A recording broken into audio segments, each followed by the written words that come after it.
So, all right. Can I give you just a little introduction and then we'll get started? Yes. Okay. And I may have like a question or two. So your first name is super cool.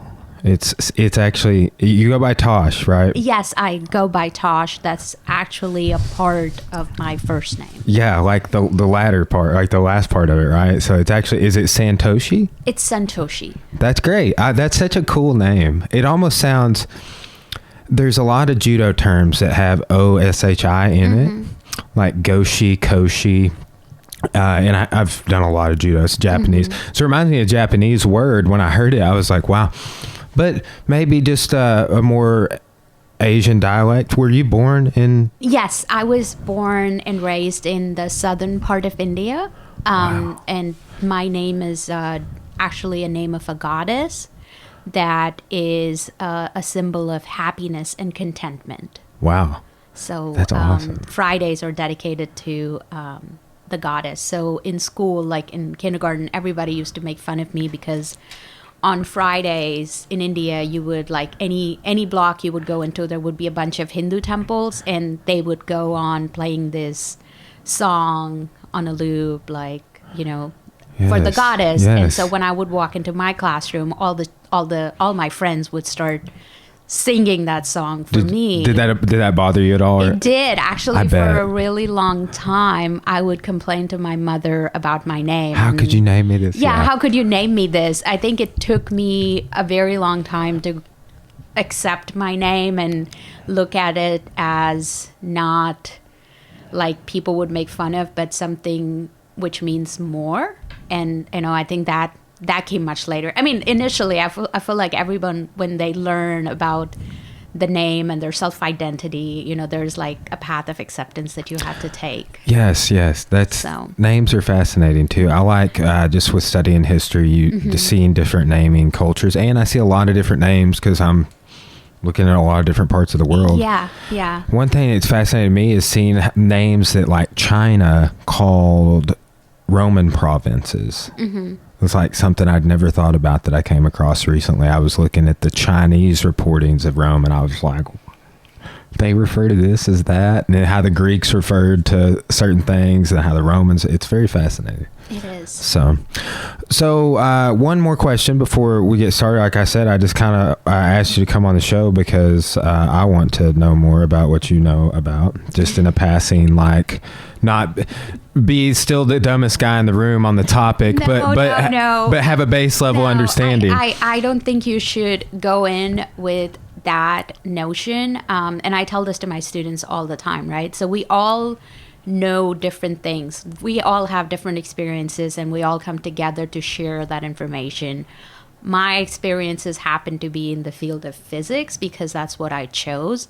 But I may not be very experienced in some other areas. Like you're a judo expert, you're like a kickboxing expert, and I have just started doing it. So I think we need to value our experiences and our differences, and it's very much as a professor, this too, right? Like students come in from a very different background and like very different experiences. Like I learned so much from my students. Like most of my parenting experiences have been learned from my students because I teach students that are parents that work full time and that do two jobs. I do too. A lot of my students. And I feel so much respect for them when I see that, because that's something that I did not like ever see or grow up with. So it's a very different experience, and they strive, they work hard, and they succeed. And I think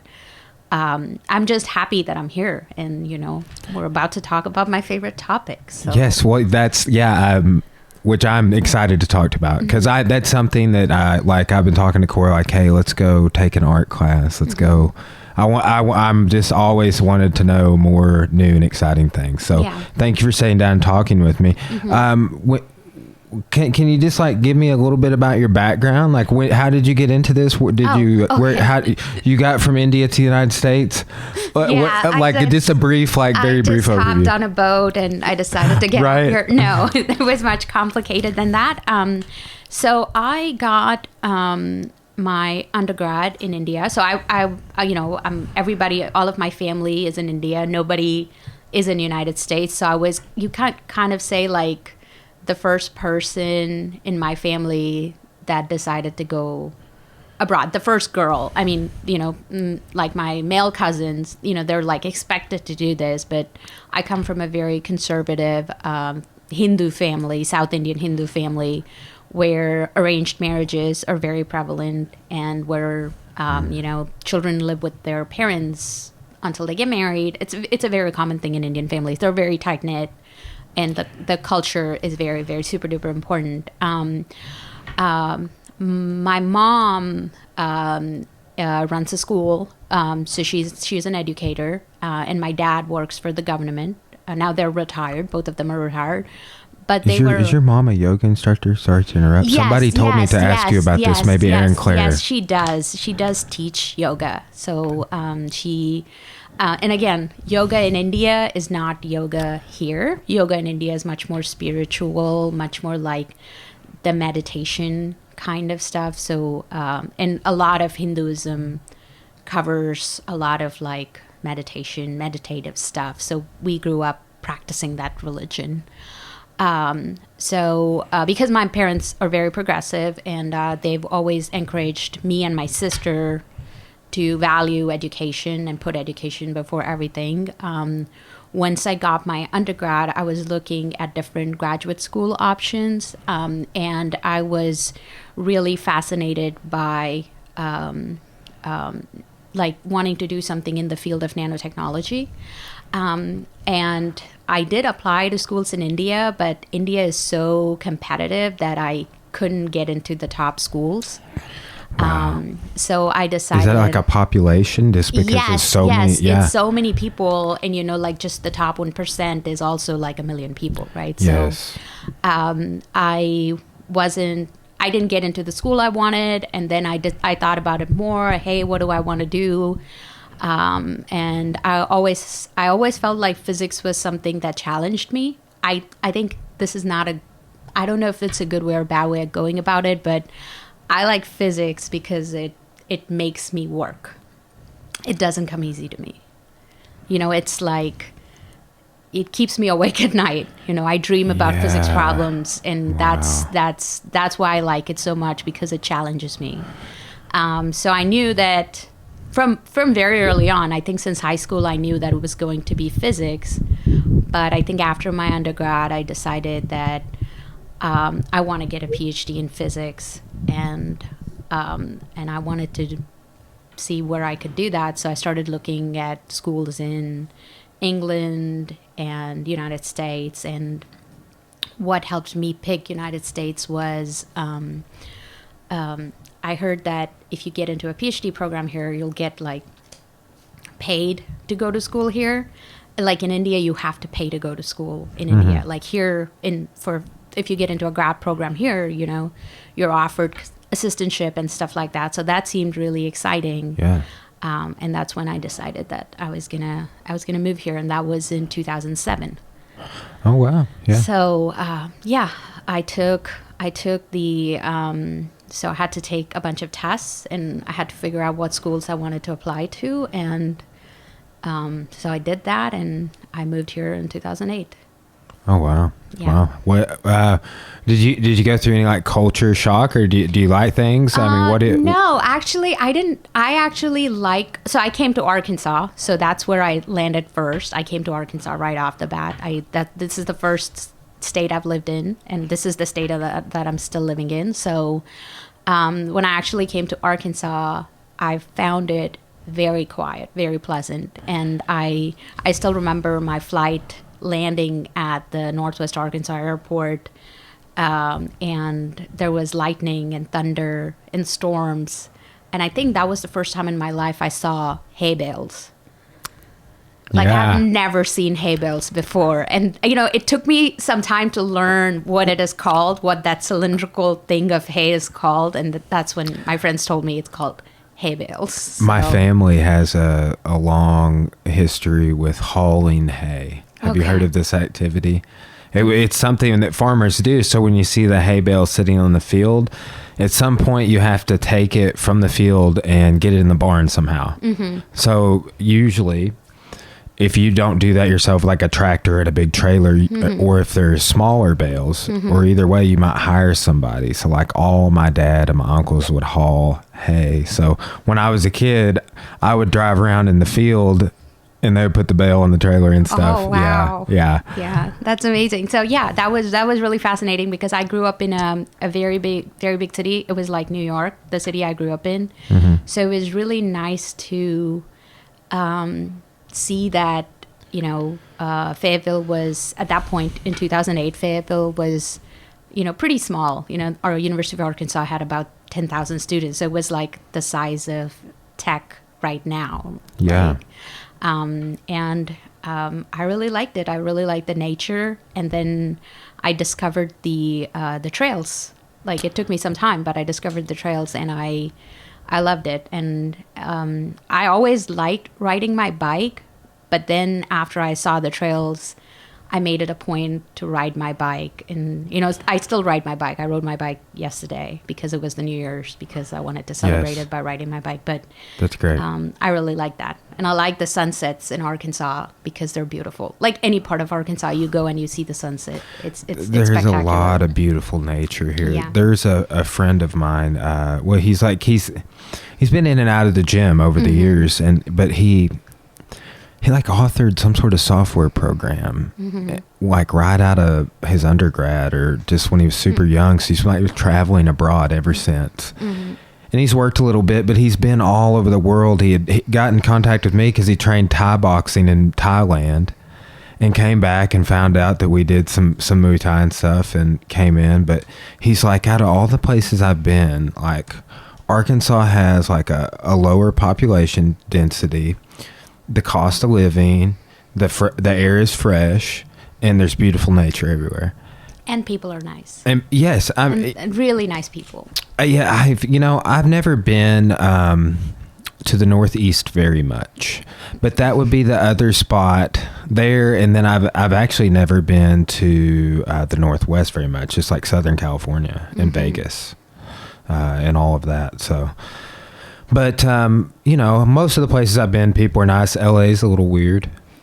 I have never. It's weird. I think I go to places for conferences, and I think I went to San Francisco because my husband's family is there, but that's about it. So mostly in Arkansas. I'm pretty happy with it.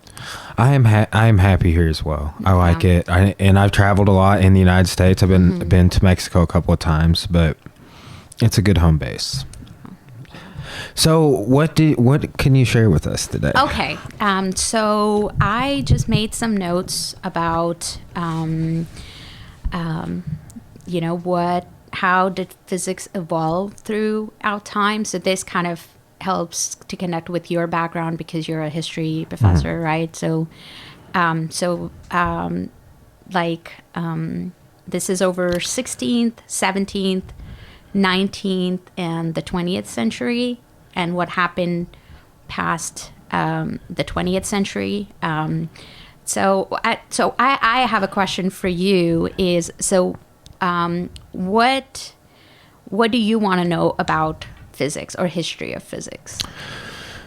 Well, the most applicable reason would be that right out of the gate in my Western Civ 2 class, which I only teach like once every 2 years, right? So I don't teach it all the time, and I've taught it in the summer too. But I've taught it 3 times, right? And there's a unit on the scientific revolution or natural philosophy. So it would be kind of how can I fit this into sort of maybe an angle or a discussion to give it to a community college freshman of like, hey, here's some history of science. Here's versus like when I just feel like when I've gone through a science class, right? It's been different, and I've learned things, and it's just like, but it's almost like a different format. And then when I approach it from the history side, I'm like, oh, it's super interesting. And I want to ultimately, personally, be able to blend the two more, so I can maybe synthesize and contextualize things better when it comes time for me to talk about it. Okay. So that's my answer. Okay. So I actually really like the history of physics part, because any class that I teach, I start off with like, where did this all begin, right? And especially this is very helpful when I'm teaching advanced classes. So I've recently taught my first advanced class, which is for physics majors. They're like juniors and seniors, and we did solid state physics. So solid state physics is a branch of physics that kind of helps you understand what are solids. So like what are, so you know the periodic table, where all the elements, are organized in a periodic form. Why does that happen? Like, why do some solids have optical properties? Like, why is gold so shiny and in a golden color?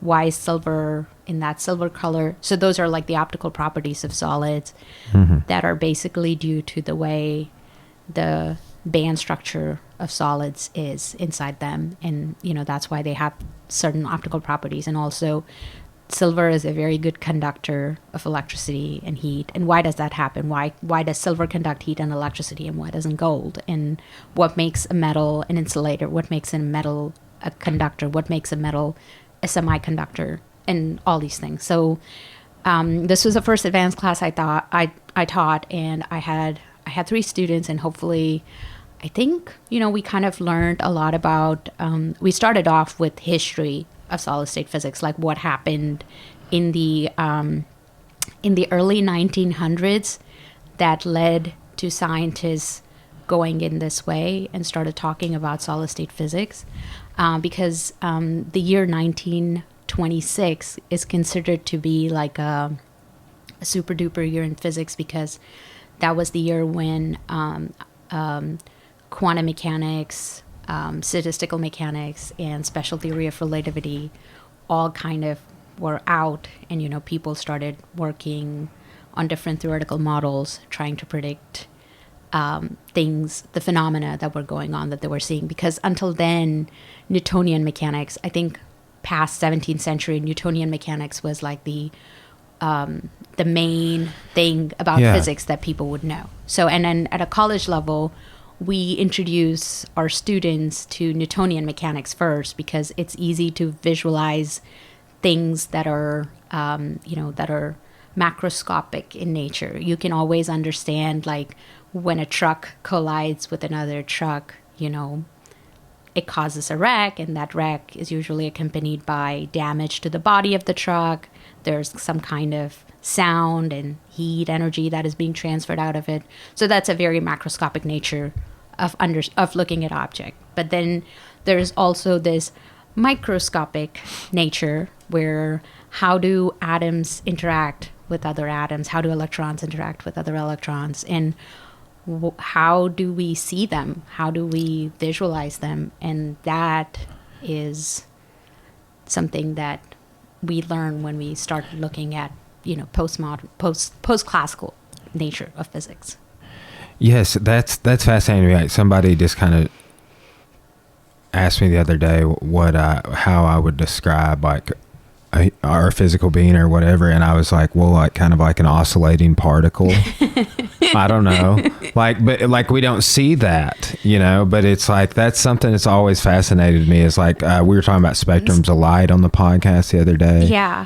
Or like string theory, is something that is like, these are like string theory, grand unified theory of physics, dark matter. These are kind of like the cool physics stuff. It's the trendy stuff. Yeah, it's the stuff I hear people talking about the most. It's you can put this on Instagram and it'll probably start trending, because these are kind of the words that attract people towards physics, which is usually considered to be a very scary subject. So yeah, it's I just like, I kind of have this attitude where I can learn all sorts of stuff now as an adult doing what I'm doing. I'm just 32, but I feel like I didn't have confidence to learn something like this. Like it was like an intangible, like what?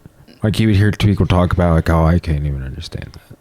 But I've gotten over that hump like as an adult big time. And now I'm just like, let's see what we can learn. Because I want to learn new stuff all the time. So, what would you say? Has there been a lot that's changed out of the Newtonian model, or like what has remained? How would you? So we've like, so Newtonian mechanics still works at a macroscopic level, but at a microscopic level, you can't take Newton's laws of motion and apply it to electrons, photons, or any kind of elementary particles, because they're their own unique set of, you can call it as like objects or entities that follow their unique set of laws, and those laws can be explained by quantum mechanics. So classical mechanics, I guess the reason why it's called classical mechanics, because it's pretty classical. And then you have quantum mechanics, which came in early 1900s trying to explain how do electrons behave in a metal, like, what is the band structure. So that kind of forms the foundation of starting to look at more physical aspects, like why is nucleus, like what makes the nucleus stay together. Like nucleus consists of neutrons, proton, and electrons, right? And basically electrons revolve around the nucleus, and protons and neutrons are kind of inside the nucleus, and they're like really tightly packed, and they don't fall apart that easily, right? That's what makes the elements on the periodic table, stand, like, be organized the way they're organized, right? So what is the forces that what are the forces that hold nucleus together, and understanding that, and also understanding the dimensions of nucleus. Like if you start looking at what is an atom made of, and you start like zooming in that way, you're looking at the order of 10 to the negative 15 meters. Okay, what does that mean? That means a Fermi.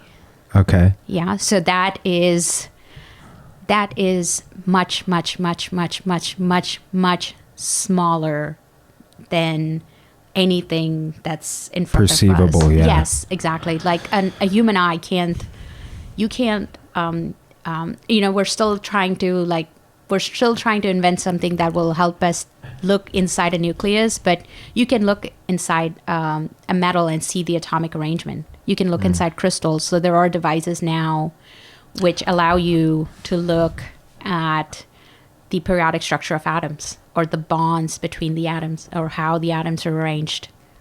Yeah. Are you familiar with the measurement of picogram? Yes. So a metaphor I've heard a lot of people throwing around, this is actually from the flat world, is throw this picogram, which is smaller than a fraction of a grain of salt, apparently, into an Olympic-sized swimming pool. That's like, but it's this trace amount of a substance that could be found in an athlete, but these picograms are apparently like maybe one of the most microscopic measurements that are detectable. Yeah, 10 to the negative 12 is pico, 10 to the negative 12. Okay, and what'd you say was... Fermi was 10 to the negative 15. Okay. It's 1,000 times smaller than a pico. Okay. Yeah. Wow. All right, so I have some sort of basis to tie that to. Okay. So, and then there's this... So that's just to give you an idea of like what solids are made of. But then... coming to my background as an experimental biophysicist, I'll try to say this as non-technical as possible, and I want, if my advisor's listening to this, I want her to forgive me. But I made tiny holes that were about a nanometer size. A nanometer is 10 to the negative 9 meters. And then, you need special equipment to make these tiny holes in a very thin membrane, a membrane that's made of silicon, which is a semiconductor. And then once I made these tiny holes, like, so each sample would be in a 3mm by 3mm chip, and inside that I would make a hole. And then I would take these samples to a characterization facility, and I would image them using this giant multi-million-dollar equipment that would help me look at the nanoscale measurement. And like I would try to get the dimensions of that hole. And once I got the dimensions of that hole, I would take some nanoparticles that were spherical in nature, that were smaller than the holes, and then do my experiment stuff, whatever experiments I was doing, and then the data I would get would reflect the size of the nanoparticle that I was measuring. So that was my PhD research. Wow. Yeah. So I guess U of A has some great equipment then. It does for their graduate students. Yes, it does. It's an R1 institution, so it does have a lot of funding and the facilities, and I think the faculty, especially the physics department, is pretty awesome. And I'm really thankful to my advisor that she gave me an opportunity to learn things at my own pace. I'm not. I work hard, but I'm not like super smart. Things don't come very easy to me. I have to just, I need my time to learn things, because I have I take the longer path of learning. Is I want to learn. I do too. Everything that I've done, like martial arts. I take my time. It's all been hard. Yeah, it's been hard. I take my time, but it is also rewarding, because once I learn something, I learn it, and I'm able to teach it to others. And I think that is a good measure of learning, is you feel, and when you're teaching it to others, you're relearning all the things. So that's like that. I love that about teaching, is that you get you grasp a different understanding. Like every time I go through something, I pick something else up. Yeah, and it's been a delight teaching my students. I think that's like the best part of my job. It is. Well, I mean, just that's the best part of my job for sure. I was calculating office hours before you got here and stuff. It makes me smile. Like whenever I have to interact with my students, it's the highlight of my day. So that was my PhD dissertation. And so basically, if you put it in technical terms, it's fabrication of solid state nanopores and characterization of nanoparticles using solid state nanopores. Wow, that's awesome that you were doing such like microscopic measurements. Nano measurements. Yeah. How long have we been able to measure things that small? Were you saying like 1926 is kind of when? So I think the first equipment that was released into the market, I think it's between 1965 and 1970. So that's when they started I think 1926 is when the theoretical models were formulated. And by the time it went to the market in terms of equipment, it was around the 60s or 70s. And then I think a lot of improvements have been, made to these characterization techniques. Like, seriously, you can go to U of A, you can go to their nanotechnology building, and they have days which are open to public that they give like tours to, especially if you take your undergrads and go there, if they're like anybody interested in what is nanoscience, or just do a project on history of nanoscience and where this all started. They will give you a tour, and they'll show you all the equipment, all the characterization equipment that they're using, and all the images that they took using these characterization equipment. And it's kind of fascinating just to see that, just to have the ability to look inside a metal and see how atoms are arranged. Yeah, that's... Like, I remember the first time I was, like, when I started training in the facility, the first time I was in the room where this giant machine called TEM was. It's a transmission electron microscope.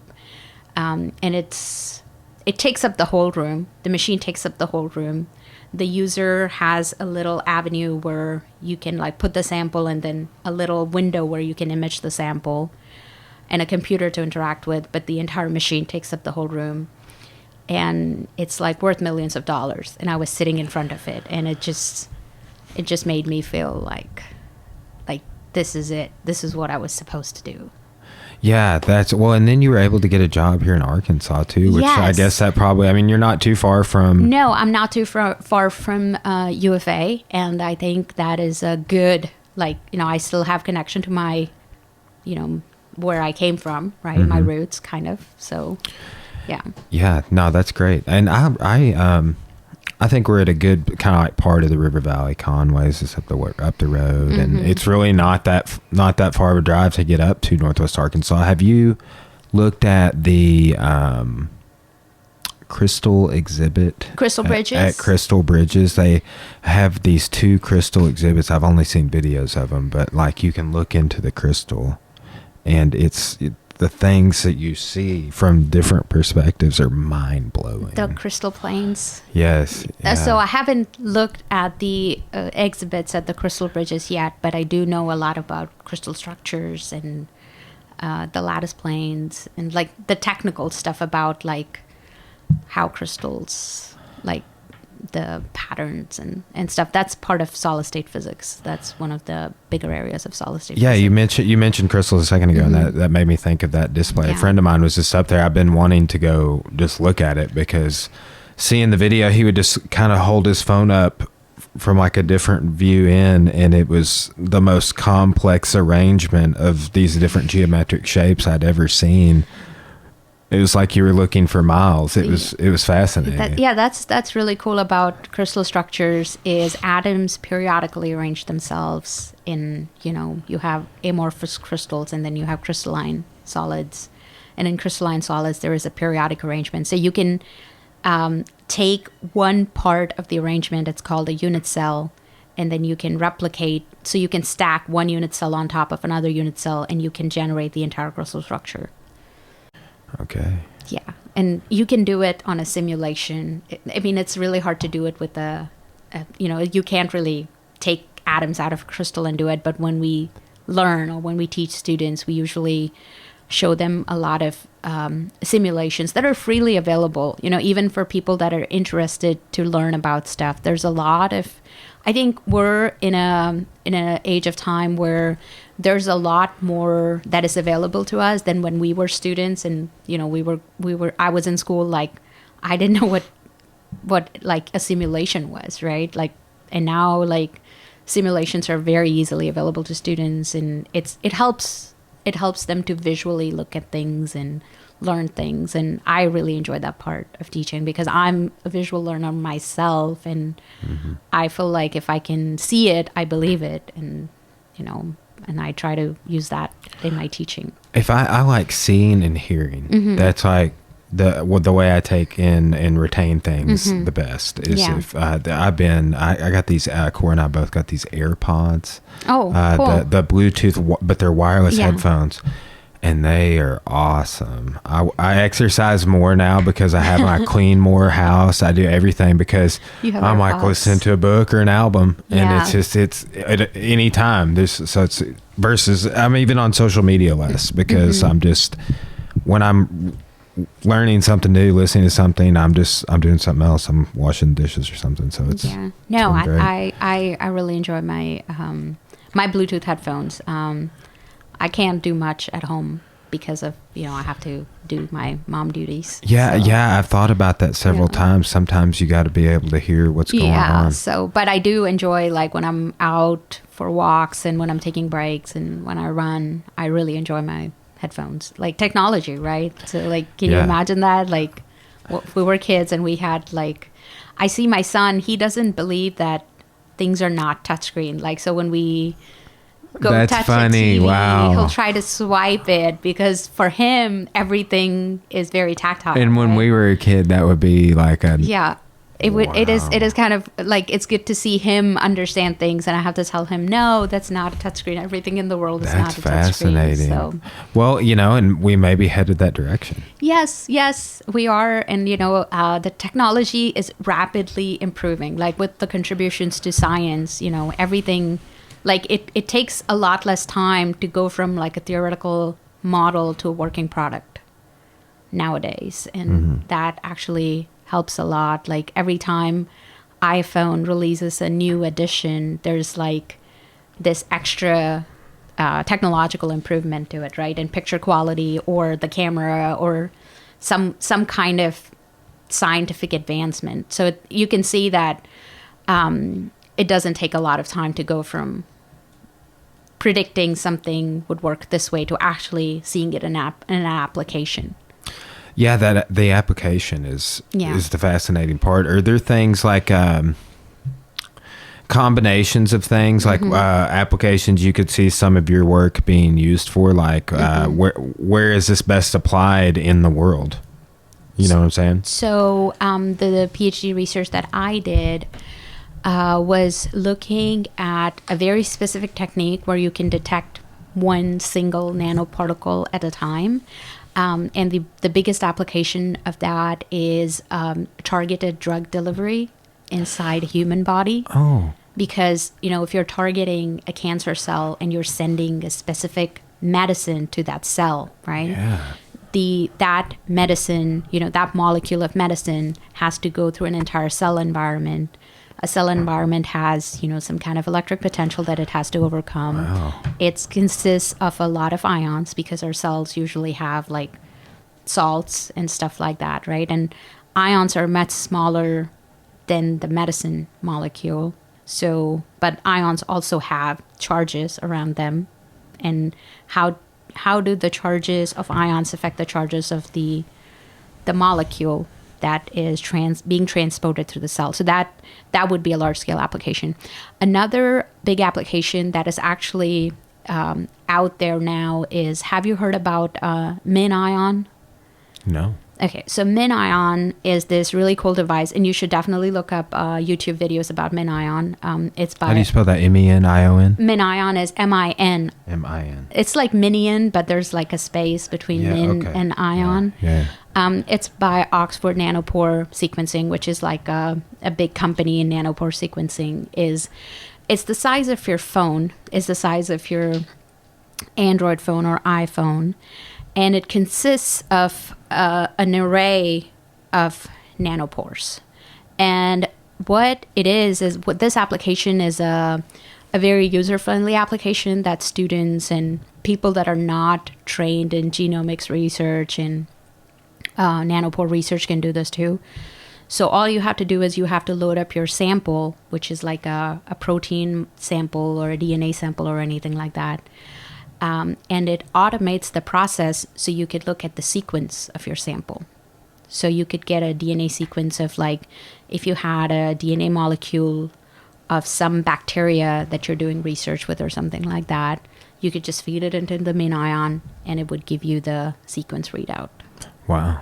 And that is, sequencing is one of the biggest application of nanopore devices. And in the early 90s, the human genome sequencing was a very big area of interest, and that's where all the project funding came from. Is people wanted to know how they can minimize the cost of genome sequencing. So I think if you look at the just from 1990 to 2010, the cost of sequencing a genome went from tens of thousands of dollars to $100,000.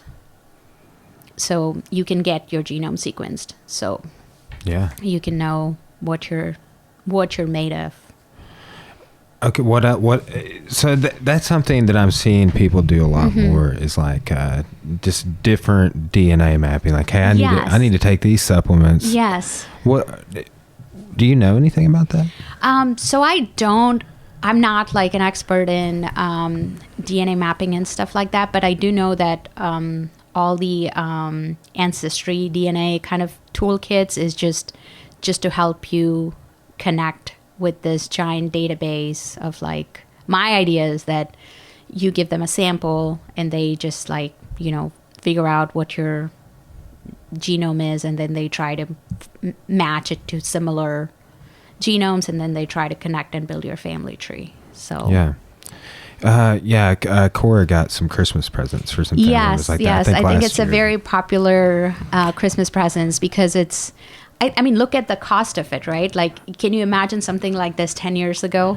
Oh yeah, yeah. It's like $50 for a gift pack. Yeah, or something. and I think it's amazing that you can actually know who your ancestors were by just taking this small test, this non-invasive test, right? And that is the advancement of, devices at nanoscale that helps you understand what is the genetic code behind your DNA. Yeah.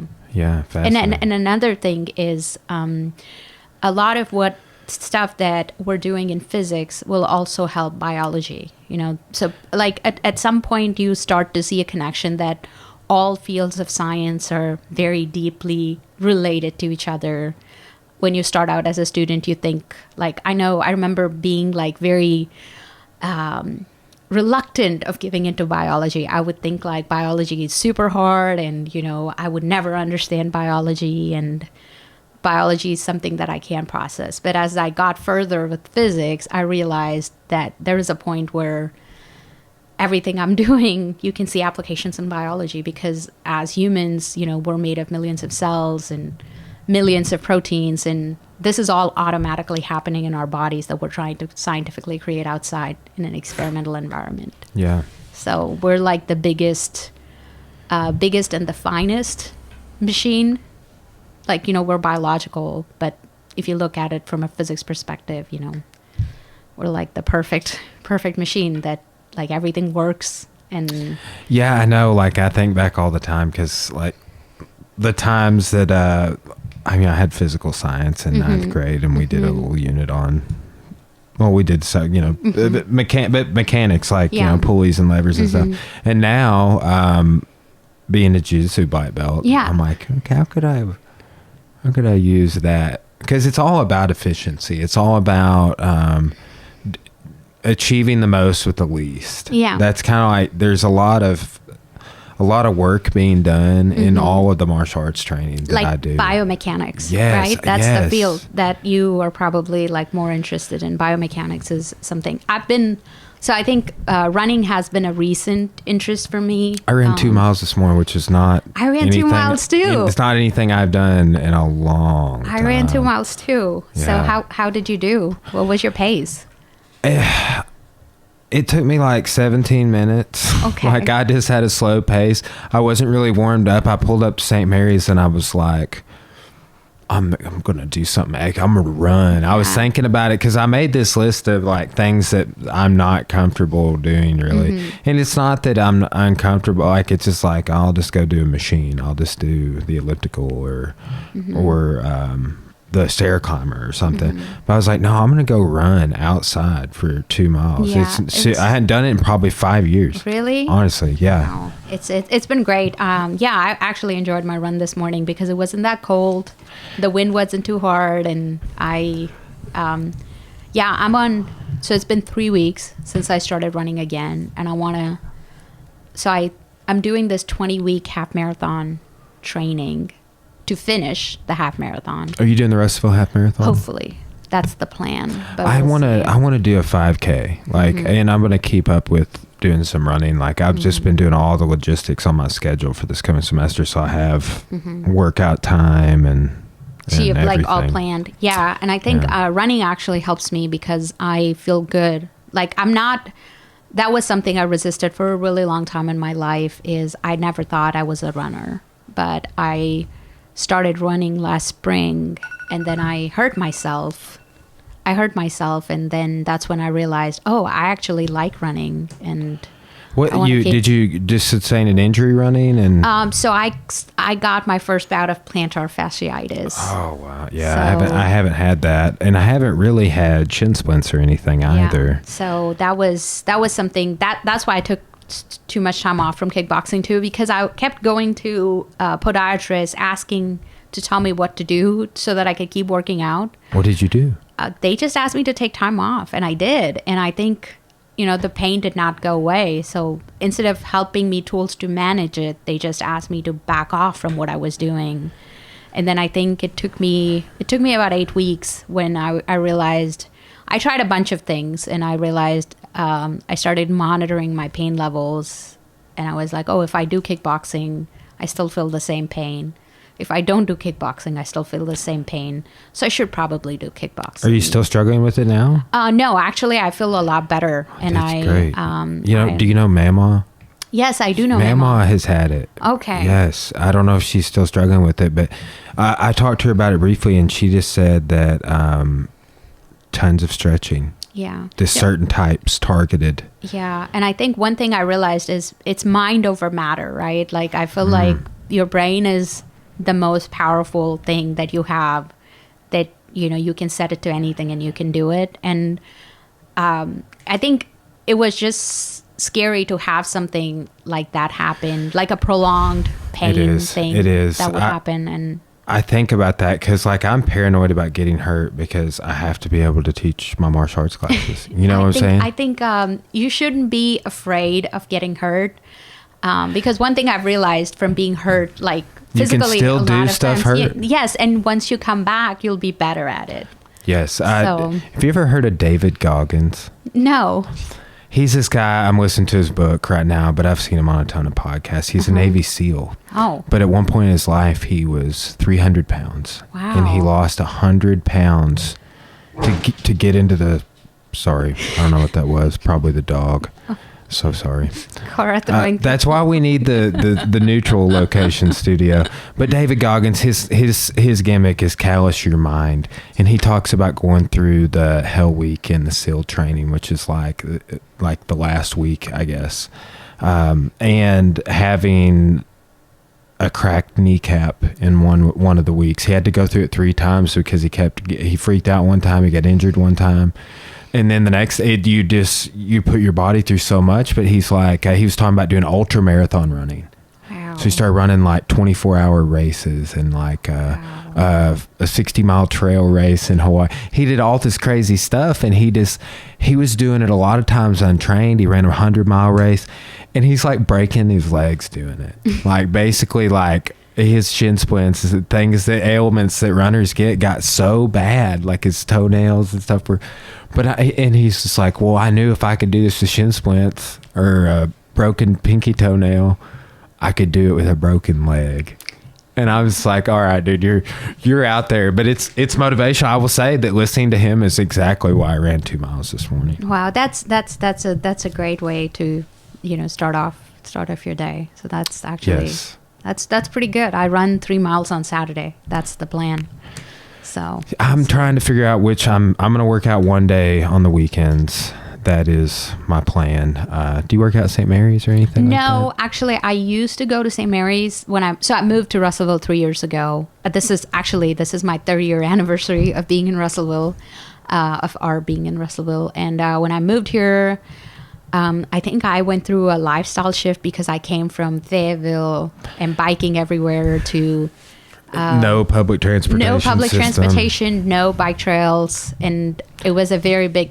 I think I got my biggest shock in Russellville because I felt, there was no trail. I think that's what I missed out coming from Fayetteville is I could bike anywhere in Fayetteville, and I could not do that here. So it took me some time to figure out. I did go to St. Mary's at the beginning, but then we found out that we were pregnant, so I had to go back a little on what I wanted to do, and also I started my job, so I think teaching took a very big chunk of me. It took me to now, before I got comfortable. This was my fourth full-time semester. Okay, so you're still new. You're just teaching for 2 years, right? Yes, and I adjuncted a year before that. Yeah, so I remember the first semester I was teaching at Tech, I was also writing my dissertation, and I was also in early stages of pregnancy. Wow.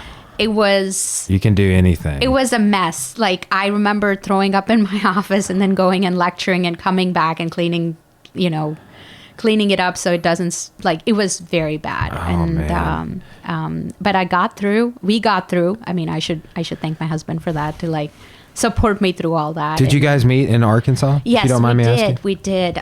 We met at grad school. We were in the same program. He came 2 years after me, and Did he come from India as well? No, he's from Missouri. Okay, yeah. It just came in from just to that. I didn't know if that was like an international student, because we have a student at the gym right now from China, and he said the same thing about that you were saying about like the part of China he's from is so competitive, but he's in graduate school, but he's getting his master's at Tech right now.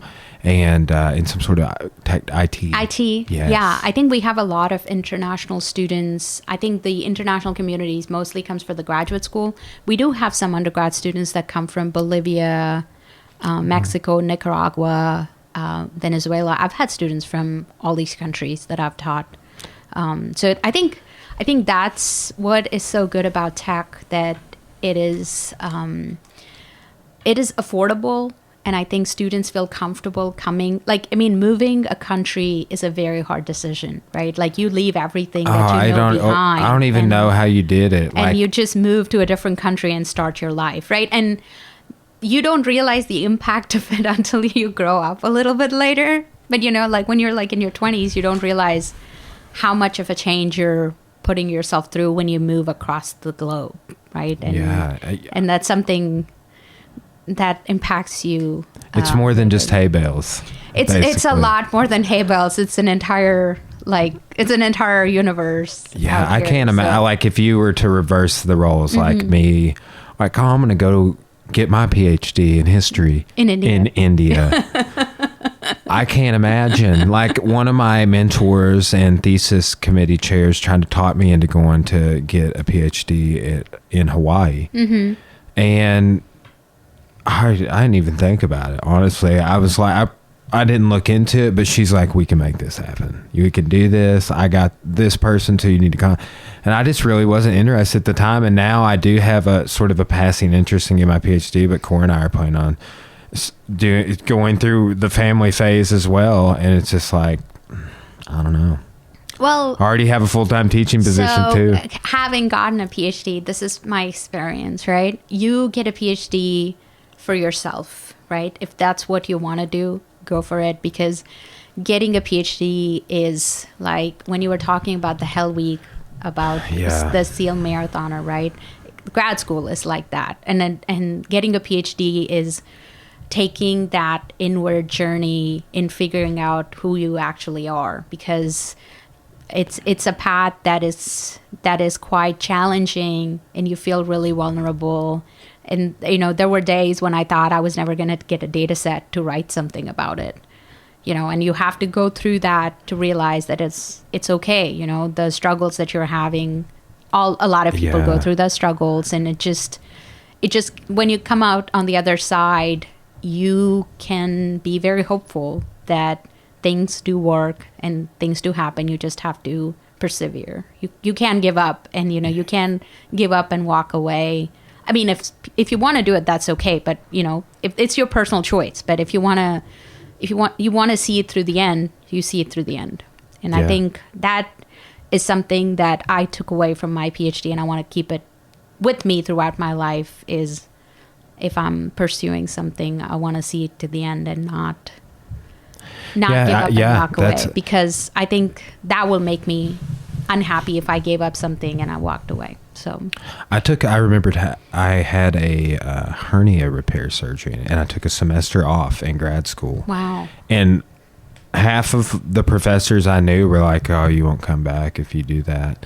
And the other half were like, just be sure you come back. There was like all of this uncertainty, and I just I remember recovering and I was in 2 grad classes at the time that I had the repair, and it took me out for like 6 months. Wow. Like it was a rough surgery. I had like scar tissue. I couldn't stand up straight. Like it was like a below the waist hernia, and it was very limiting. And then I had like some nerve pain and stuff that persisted, and it was an autoimmune. I came out of the hospital. I had an autoimmune disease issue. It was wild, but that's like 6 years ago.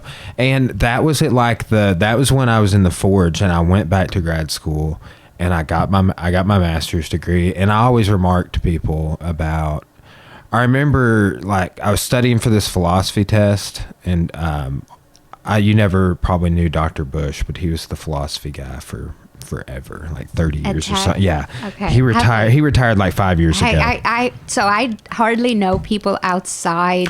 Yeah. It's funny. I've talked to several people, and they're like, they say the same thing, because I know a lot of the arts and humanities folks. I mean, I do know Dr. Claire, because, I see her. Oh, yeah. And I think we'd run a meditation club together, and, I see her, like, I see her at yoga, I see her at kickboxing, and then I see her. She's going to do hot yoga at the new gym. Oh, yeah. I'm really excited about that. I can't wait for your new gym to start. I think we're eager. That is because supposedly it will work better with my schedule when you guys start a new gym. And we're going to have more. And then let's say, hypothetically speaking, in a couple of years, your son wants to train martial arts. No, actually, I was planning. So he's going to turn 3 in August. So I was going to bring him in August. Well, for at least every day, it'll kind of correspond differently, but we'll have a fitness kickboxing at the same time as some of the kids' classes. Wow, that'll be amazing. Yeah. That'll be amazing. I can't wait to bring him in. Yeah. I'm really excited because it's great for development, coordination. Yes, and I think he's very active, and I think he likes climbing on things and just taking off. And I think he's a very very active kid. Yeah. So that's that. Yeah, but I remember just like wanting to do what I do now. I remember a time when I was like in the grind of like just about to get my undergraduate, but I just decided I was going to go get my master's.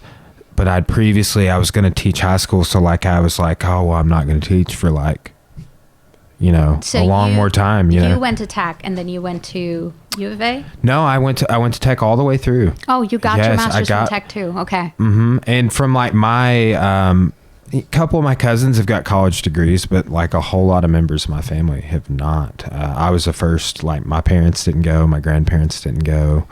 None. One of my aunts went, and I have 3 aunts and 2 uncles and my dad.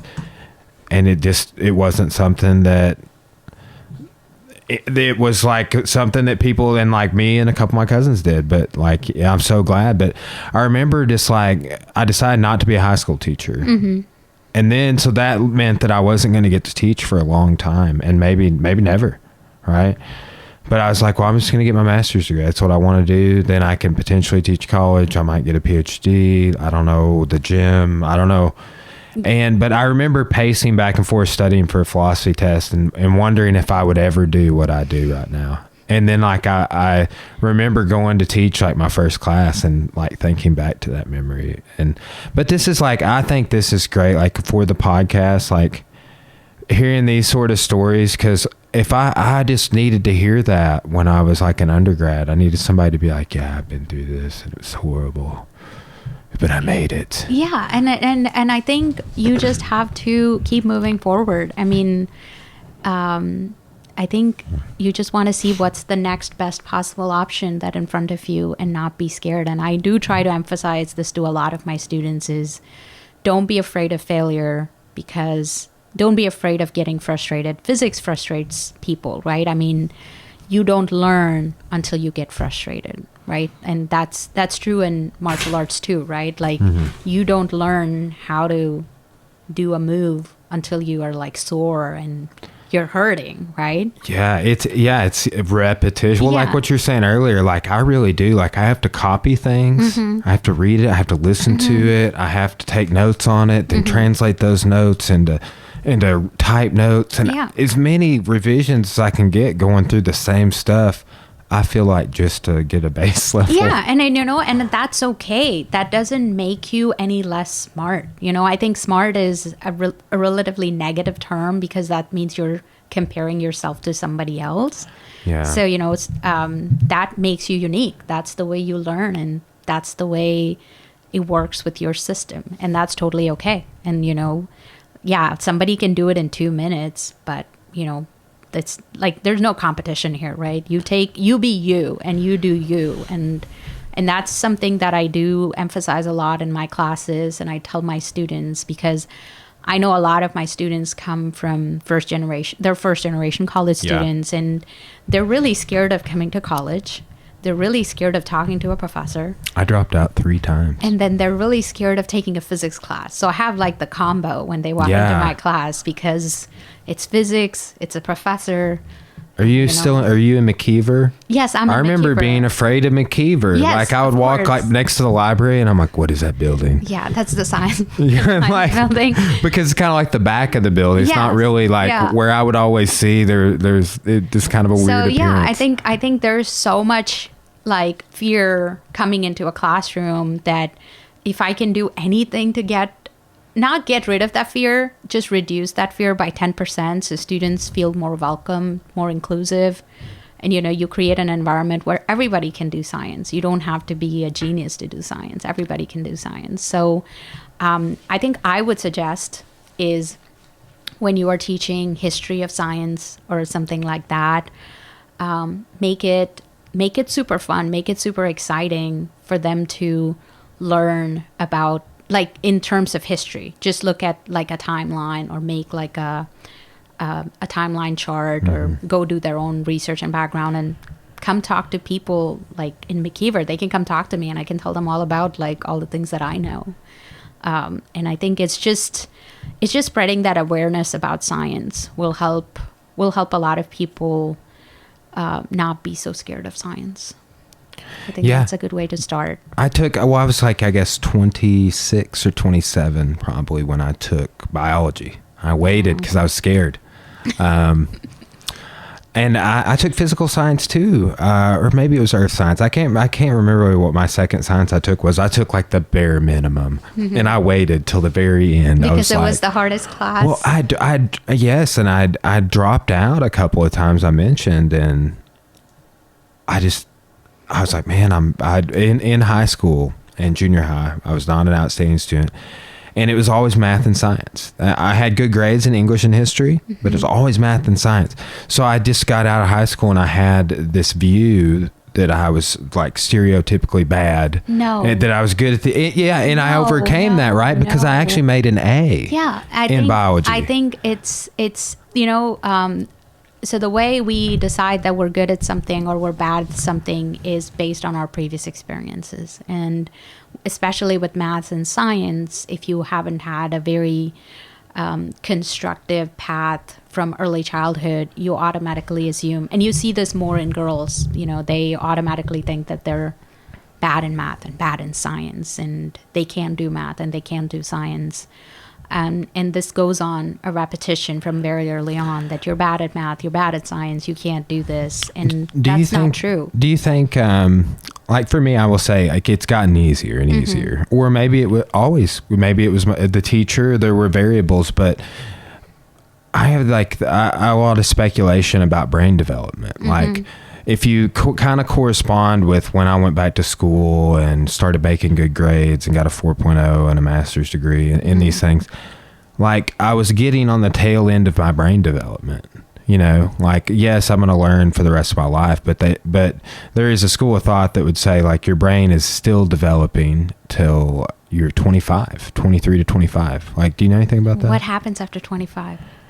I guess maybe your brain starts degenerating, really? or it stays the same. God. I don't know. Does it? I don't know. You're the scientist. Well, I'm going out of my field here, but my understanding was that if you learn new information, your brain stores that information in neurons inside your brain cells, right? So new information means more neurons, more connections. So the more information you learn, the more activity your brain, I think there are different parts of the brain that engage in different kinds of activities, right? So do you know anything about neurogenesis? Neurogenesis? No. Or neuroregenesis? Like basically kind of maybe what you're hinting at, like basically you can do and take certain things that will help disrupted pathways in your brain reform. Really? Yes. Like... I should probably Google this a little bit. Yeah, I don't. Honestly, I've heard a lot of people talk about it because there's apparently certain types of like mushrooms that you can eat, like shiitake and lion's mane, and really? that are good for your neural pathways, like making faster connections. So like better recall, better memory. What else is something that is, so this is something that, just the idea of exercise boosting your cognitive ability a certain percentage for a certain span of time. Like that's something that fascinates me. But if you go a step further with it, if you count while you exercise, that's supposed to help your brain in terms of like some of these things we're talking about. Wow. I do agree with exercise making you feel better. I like enjoy the benefits of exercise all the time, and I always like I can tell I don't feel good when I don't work out. Like I have to work out. That's a part of my day is I do need to do some kind of physical activity because that makes me more happier. And do you have any rest days where you just like don't do anything? No, actually not. Because I have a very active child. I know there are days when I do get to sleep in a lot, and thanks to my husband again. He like wakes up and takes care of the baby in the mornings. But we don't. We have to do something. We either go to the park or go or something like that. And it's a very active. I think I have days when I don't like. When I just do yoga and nothing else, but at least I do something, and I think that's a part of my day. And I do realize that working out helps me be more present with the day and not worry about the past or the future. So, yeah, that's again like why I'm loving the audiobooks is because it's more time I'm engaged. And I've just been like budgeting out all my thought time so I don't like get in a habit of thinking negative thoughts or something. Do you write? I write very like I've got to like I'm going to start putting some Post-its on my mirror in here in my bathroom I use in the morning to get ready. But I'm going to start like one of the first Post-its is write chapter 1 of my first book. Cool. Right. So, but I want to start journaling. And another one of those Post-its is like I played music since I was 15, since I was in like junior high school.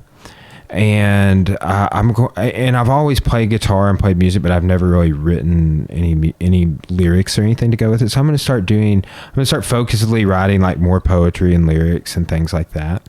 Because I don't have a process for it, and that's like I've just got a lot more logistical about everything. Cool. So yeah, I think that is one of the things that I really want to get into is I want to write more. I thought about doing I don't know one around here. There's one in Clarksville, I'm sure, but writers groups, right? Like for example, the author of Fight Club, and he's written many other things. Choke is another one.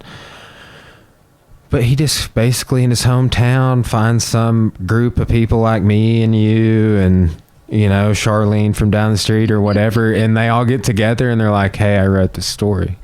Right. It's kind of a guided activity. I know a lady in Clarksville that does it, but I'm wanting to do more stuff like that because, I've had some authors on the podcast that have given me some inspiration to like build in the processes. And that's what I really need of like, it kind of comes down to the consensus of you have to write every day. Yeah. Yeah. So I think journaling and some other things. I do. Writing was one of my biggest hangups that I had in grad school. And I was in this mindset of that I will never be able to write my dissertation. My thesis was 130 something pages. Yeah, and I was so scared and intimidated by it. But once I started writing it, I actually enjoyed the process of writing my dissertation. And How long was it? It was not very long. I think I ended up at like 150 pages. So like with everything, like bibliography and everything. But I found my writing style, and I really enjoyed like making figures from my data and things like that. Yes. And I was very happy about it. And then now I think I'm going to write, just journal about my day and journal about my thoughts, journal about a lot of people am researching journal. And I just want to start doing it. I have a notebook there on the table that I was like, it's a 3-subject notebook, and I have kind of like martial arts, and one of the subjects is like just kind of because I take so many notes and thoughts on martial arts, but then it's like I got a section. This is kind of like my musical thoughts and songs I've been working on arranging, and then also just like a general, like, I read this in this book, like the mirror, mirror thing. I got that out of a book. Actually, I've been reading. So over Christmas, I read a book called Atomic Habits by I James saw that. Clear. Yeah, I saw that on Audible. Yeah, it is actually fascinating. The book is like awesome, and I didn't realize it was on Audible. I haven't actually listened to any of the audiobooks yet, so maybe I should try to do that next. But it was so helpful in understanding how you make habits and like how you should make. Would you recommend that I get it? Yes, I would totally recommend you get it and you read it or you listen to it.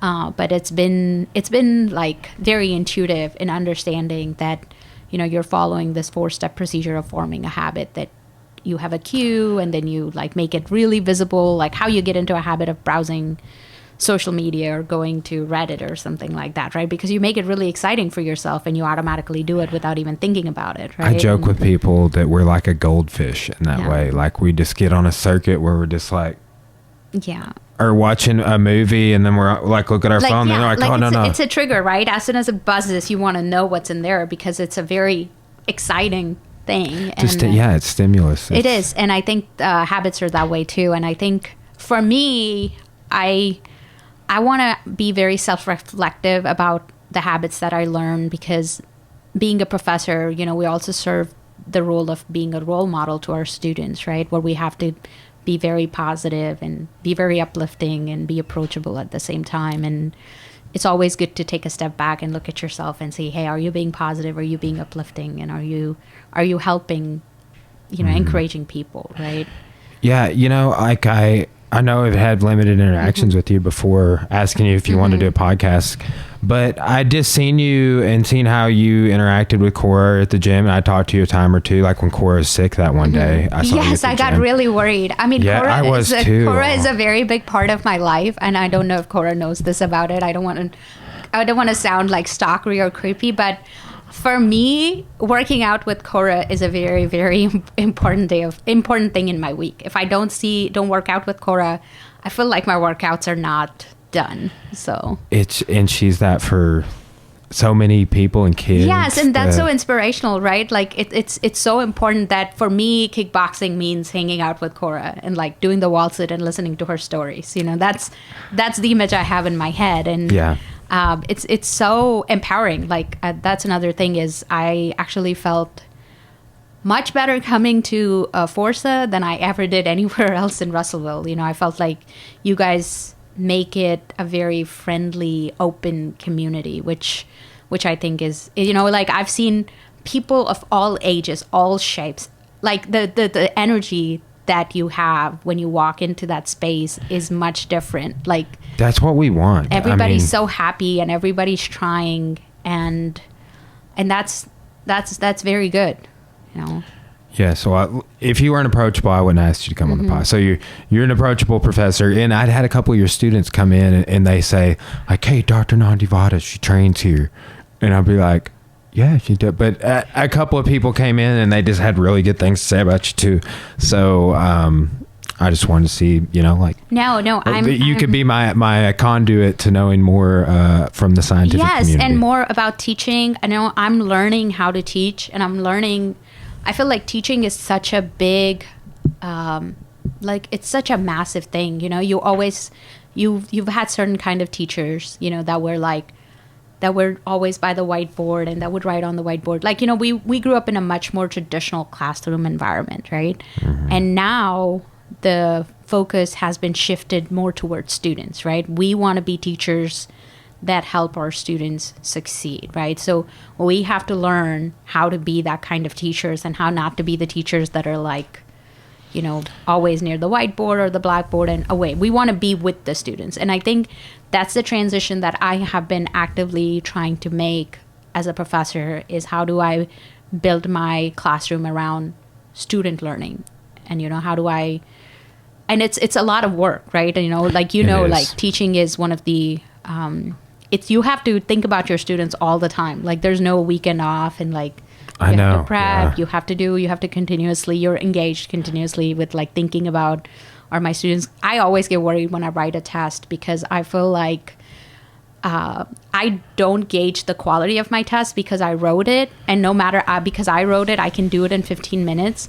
But then my students, when I give the test, and I can see it in their faces that they're like nervous and they're worried, and that just makes me feel bad. So I try to like really, really work with them before the test so I can know what areas they're having problems. So I don't try to ask too many questions on that. And also, like, test writing is an own game in itself, right? Like, you can write hard tests, you can write easy tests, but writing a good test that helps students learn or present their learning is a difficulty. And there's so many areas of teaching that I am just like exposed to now that I wasn't as a student at all. So. Well, and that's just the technological changes. Dr. Claire was talking about some things she does for students for either test or test reviews, and she was talking about like doing group work for like test reviews and certain exams and stuff, to where it's like, hey, y'all get in a group and work together, peer-to-peer to come learning. up with the answer. And I think that is something that I like. When I was a student, nobody ever told me to work in a group, right?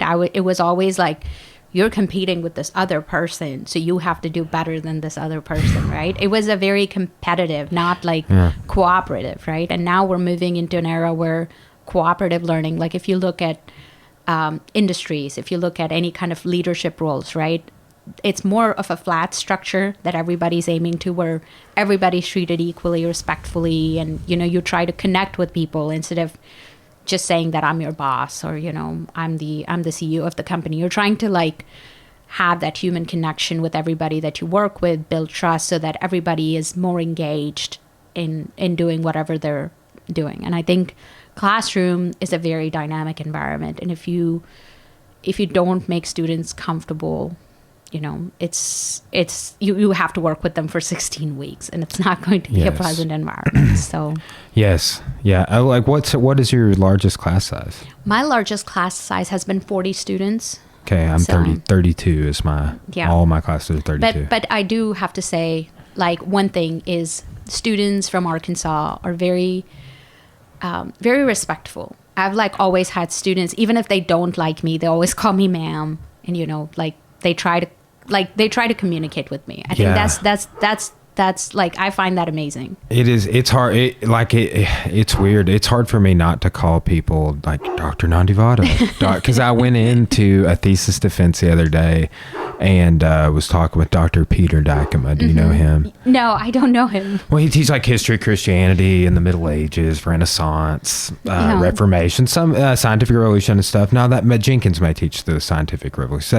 They do that differently now. They do scientific revolution, Enlightenment, and the French Revolution all in one class now, and it used to all be different classes. Wow.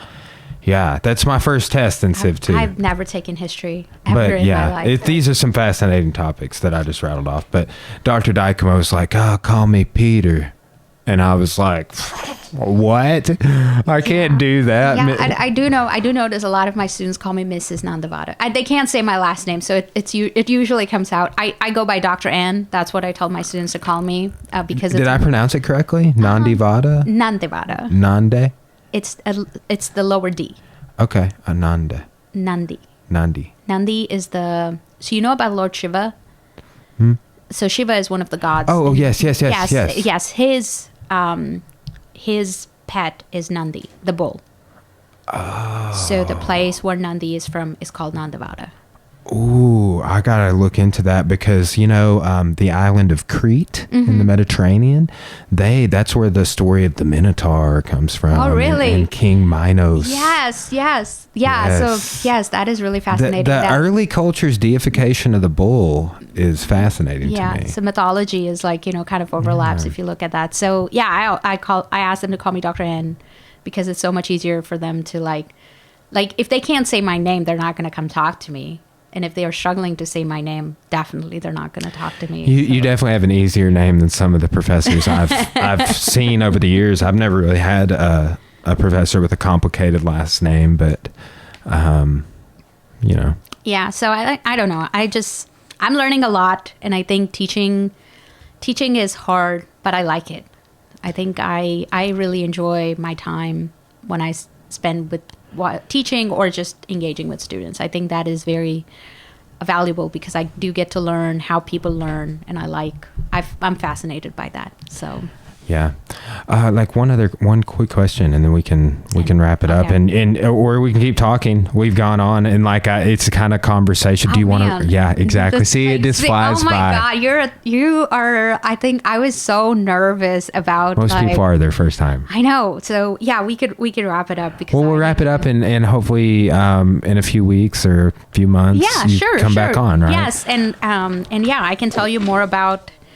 I can probably bring some pictures. Well, with the nanotech, now that's fascinating. I'm going to be thinking about that. But this is you were talking about delivery. Drug delivery. Yes.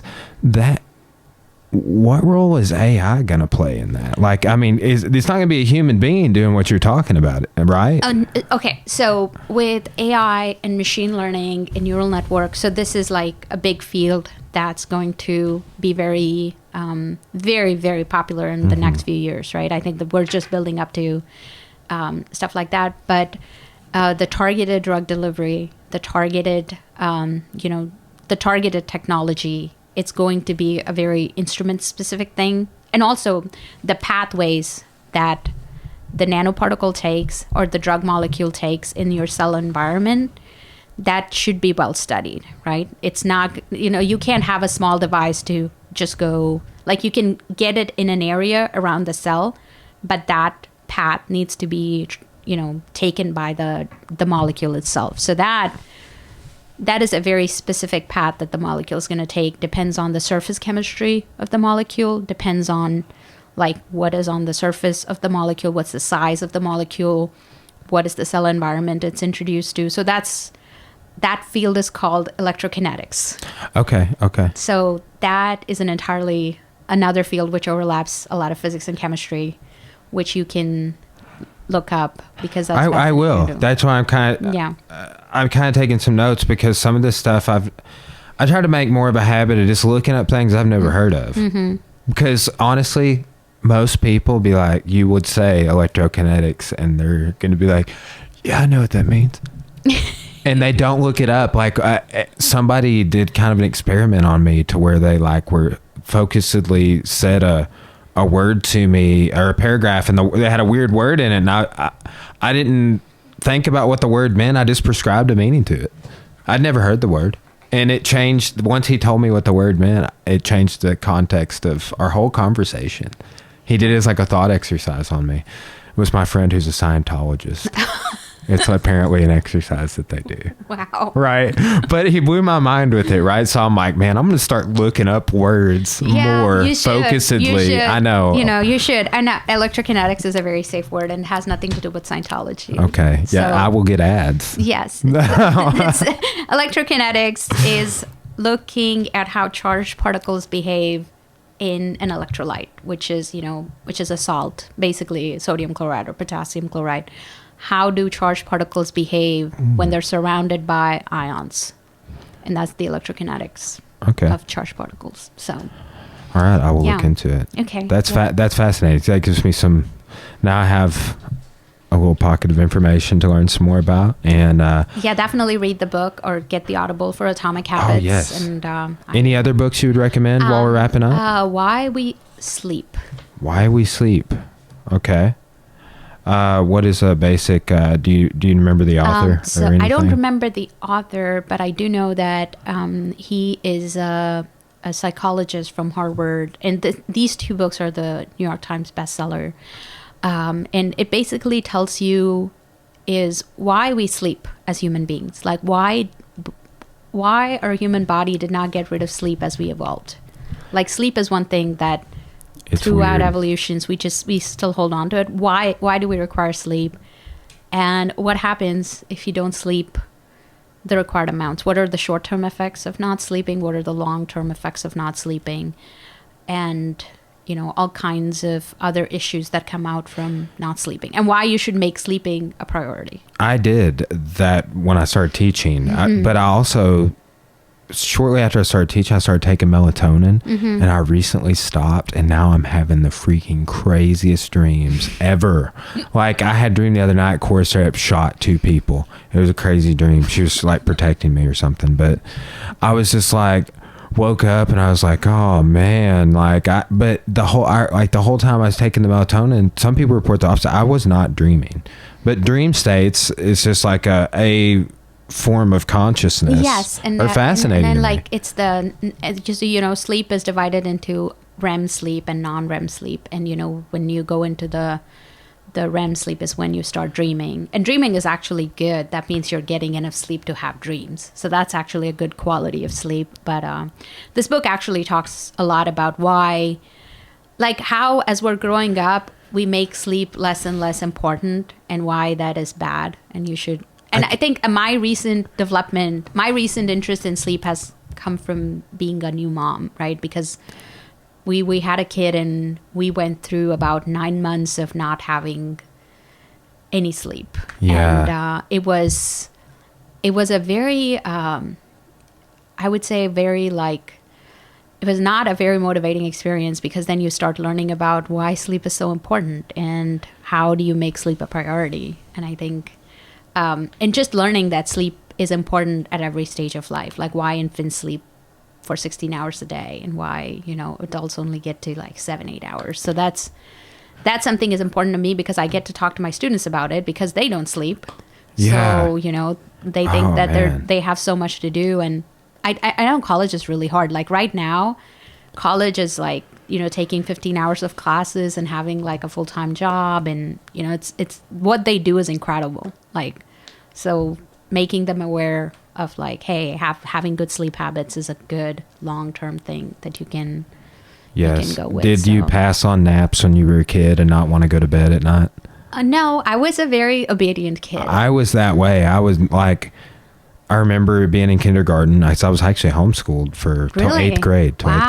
But I remember being like, I ain't taking a nap. What are you talking about? And then just like, oh, I can't go to bed. It's like 9 o'clock. I'll miss the party. Like, but now I'm just like, I passed on naps when I was a kid, and I would just give anything to take a nap right now at like 2 o'clock, you know? No, I think it's important that that you're aware of your body. I think it's, you know, as an individual, not as like an athlete or like a martial artist or anything, just as like, what does your brain need to like stop? Because it's important to give it rest, right? Like there's so much stimulation present around us that we're always thinking, our brain's always racing. So just having that downtime. And so yeah, I totally recommend those 2 books. And thank you. My goal is to actually read 1 book per month. So by the end of this year, I would have read 12 books at least. So I can give you a list of more books. Okay, this is going to sound crazy, and some of the books that I have on my list are short, and I don't have this many books on my list, but I'm going to shoot for 100 books this year. Wow. Okay, but now part of this is like, I'm listening to audiobooks, right? So that's going to be 100 audiobooks. 100 audiobooks, so, okay. In a year from now, I'm going to try and post like my Audible stats, because I just turned on the Audible, and just since I've been off, I've listened to 6 books. Really? Yes, just since I've been off. I'm gonna try Audible. Actually, I'm kind of curious. Like during the run, I was listening to the Seal book. You know what I'm saying? And like, he's just like telling me about the craziest like Hell Week stories, and I'm like, yeah. But it enhances what the mundane. Like when I would normally be doing nothing, and I've noticed that like, may just be how I am. When I've got the book, like, or I listen to music too with it. I've been trying to listen to whole albums. Like, I'm going to go listen to this whole album front to back. But it gets me more active. Like, I can't just sit there and do it. I'm like either writing or exercising at St. Mary's, or doing some other activity, cleaning something, sweeping. And I feel like that it's got me up. It gets me up and like wanting to do more things. It stimulates your brain into doing something active and, you know, something productive, right? And I think that's a good way of going about it. I feel like folding laundry is one of my biggest problems. Like I don't like folding laundry. We got a stack in there. And yeah. I told Cora, I was like, I will help you with this. Yeah, but so I need a lot of motivation to fold laundry. And I know there's like piles and piles of it because we have a small baby and he just goes through stuff, and it's very important. We don't have to fold our laundry, but I have to fold his laundry. I joke with Cora, but for several years I had this, until she came along and cleaned my act up. I had this two basket system. I had these big tubs, right? And they were like, and like one was clean, one was dirty. That one's clean, that one's dirty. And when I was in college, stuff from the dirty, if it was on top, it was subjectively dirty. I would investigate and I might wear it again. But I've come a long way. She's domesticated me. Yeah, I think Cora is a good influence, not only on like a lot of people, but you too. I think she is. Like, she's so smart, and like just today, like when I was making my schedule, I was talking to her, and she was just kind of giving me insight to how she works, and like how she sees things, and like we're different, but at the same time, I pick up things and learn things from her all the time. And she is a big time reader. She could read for a whole day, and I'm just not. Like, I'm like a 7 to 10 page a day kind of guy, and like short spurts. But that's why I like the audiobooks. They really allow me to engage. So you should read some scientific literature too. Yeah. So I'm the great courses. Do you know any of those? No. What are those? So like, for example, my Western Civ 1 textbook, just for, world history intro level. It's just a general survey course textbook from 7 different authors, but it got made into an Audible book by this series called The Great Courses. So periodically there will be a very highly peer-reviewed textbook that will get converted in these great courses. Like one that I have on my wish list is called Cognitive Behavioral Therapy, and it's from CBT. Yeah. It's from the Great Courses theory, or Great Courses catalog, and it's from like they do like all the disciplines. So I will look into that. Great Courses on some of the things we talked about, or just physics, or just physics. Don't be afraid of anything. I think it's just a book. Like, it's not gonna hurt you in any way. When I jump in, like something like you were saying, if it's related to like biomechanics or anything that's kind of within my field, I'll learn more about everything within. What's that mean? I'll look into this. So anyway. Yeah. Yeah. Well, thank you so much for talking with me. I appreciate it. And have a great weekend. We'll have to do this again. Happy New Year, all of that. Happy New Year to you too. And thank you for having me. And I'm sorry I was so nervous. No. Was it good? Did you enjoy yourself? It's been a great experience. Okay. It's a good outlet. So thank you. All right. Signing off.